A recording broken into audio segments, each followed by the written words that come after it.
आपसे करना चाहती हूँ। मैं ये समझती हूँ कि बाकी एक दो पार्टियों के जिनके सेनेटर्स अगवा हुए हैं, जिनके एमएनएज अगवा हुए हैं या जिनके ऊपर प्रेशर है,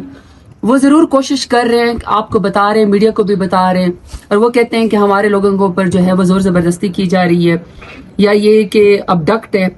मैं ये समझती हूँ कि मेरी पार्टी के जो बड़े लीडरशिप हैं, मैं तो एक अदना सी कारकुन हूँ, मेरा ख्याल है कि मेरी पार्टी में भी इतने गट्स होने चाहिए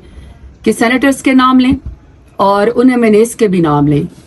कि जो कोई तरीका चालाकी करके, मैं आपको एक बात बताती हूँ और मैं इसलिए ये बात कर रही हूँ,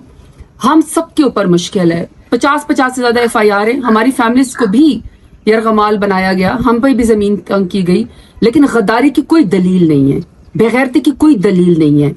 गद्दार गद्दार होता है। आप इमरान खान के नाम पे वोट लेकर आए, मैं भी इमरान खान के नाम पे वोट लेकर आई हूँ, और आप ये समझते हैं कि आप कोई हीला बहाना करके कहेंगे कि जी मेरी फैमिली यरगमाल है या मेरा कारोबार को खत्म करने की कोशिश की जा रही है या मुझे अबडक्ट किया गया, और आप ये कहेंगे कि जी मैं इस मजबूरी से जो है इमरान खान के खिलाफ वोट दे दूंगा। बिल्कुल भी एक्सेप्टेबल नहीं है। नाम रिवील करने चाहिए, हमारी पार्टी को नाम रिवील करने चाहिए, क्योंकि अगर कल को खुदा न ख्वास्ता